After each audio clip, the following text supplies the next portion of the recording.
Hi there, welcome to this teaching video, and today we're talking about how to open a meeting. Okay, so right up you might be thinking, isn't that just basic? Isn't it so straightforward? In fact, how you open your meeting makes a massive difference to the kind of engagement that you're going to have in a meeting. You know the old story about how interviewers make a decision about a job applicant within the first 90 seconds of the interview, and then spend the remaining 45 minutes collecting data to support the decision that they've made in the first 90 seconds or so. Well, I'd like to suggest to you that the people who are attending your meeting are doing likewise.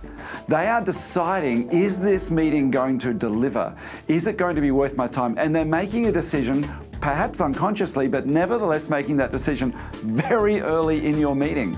And they're doing it in relation to how you open your meeting. So it's going to have a massive impact. Your opening can determine the level of engagement you create from the meeting, first of all. It can determine how outcomes focused your meeting is. And it can determine whether you share power early in your meeting or whether it becomes a psychologically safe space to speak into. And your opening can deliver all of those things. All right, you ready? Shall we head into a simple mnemonic for how to open a meeting really well? Stay tuned. Because what I'd like to share with you is when you open your meeting, there are 4 key things that you want to make sure that you do. Isn't that cool? It's not more than 4, but you do need to make sure you do all of these 4. These 4 and at the very least 2, and I'll show you the 2 that I mean. Okay, you ready? So first of all, we need to tell the objectives. We need to be very clear about what those objectives are. But you'll need to speak in stereo. Okay, you ready? So first of all, or first or second, in fact, the order doesn't matter very much, but you will need to say the broad objective of the meeting, and you will need to say that something about the tangible takeaways. Now, the reason we do both of these is because our population is split up roughly into about 50% of people. And 50% are listening for the broad, future-orientated objective, and the other 50% are listening for something very much here and now, a more detailed account of what it is that we'll be taking away from the meeting. So we do need to speak in stereo for your audience, knowing that 50% is going to hear one and 50% the other.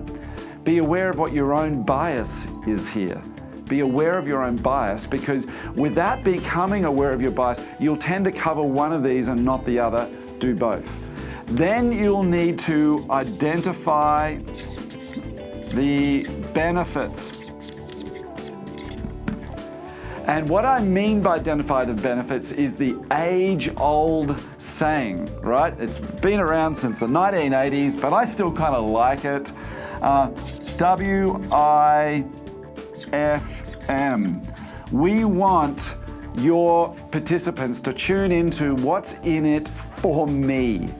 You need that radio station be well and truly tuned into so that people, and I'm going to give you a demo of this in just a minute. Finally, secondly or thirdly, we need to call the obstacles.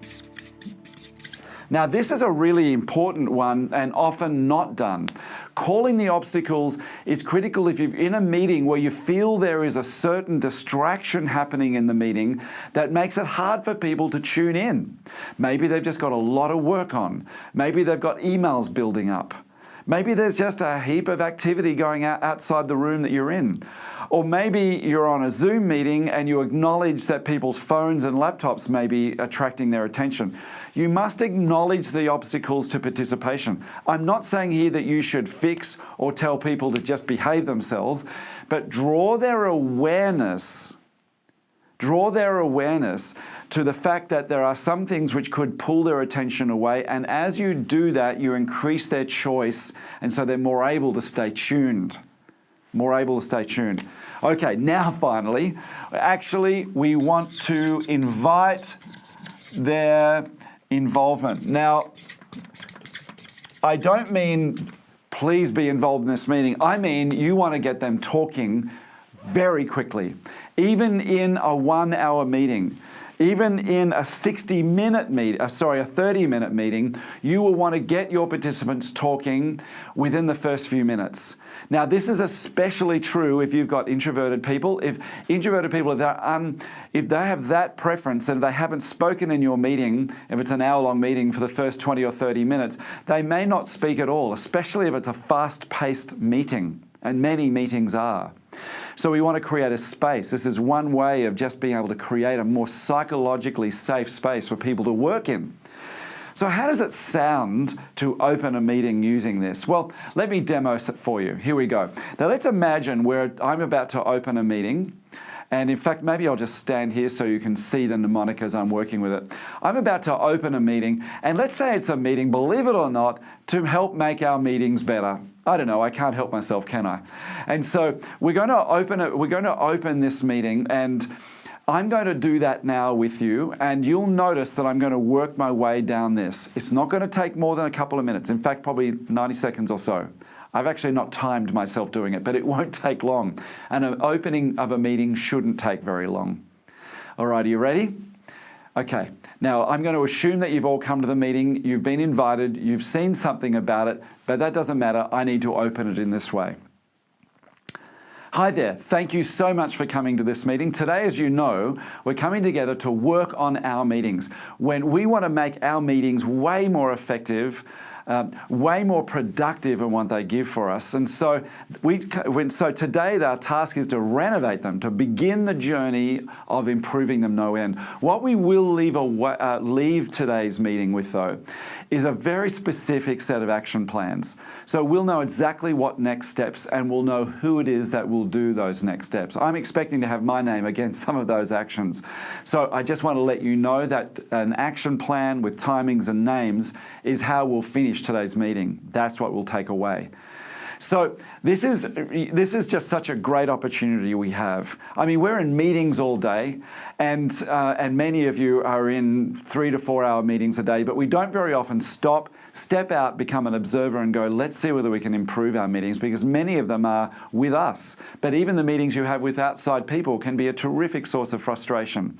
So today we get to deal with that frustration. We begin to create the beginning of our journey to make our meetings of something that we look forward to, not just tolerate. Okay, so I know we've got a lot on, and I know we've got so many projects happening at the moment.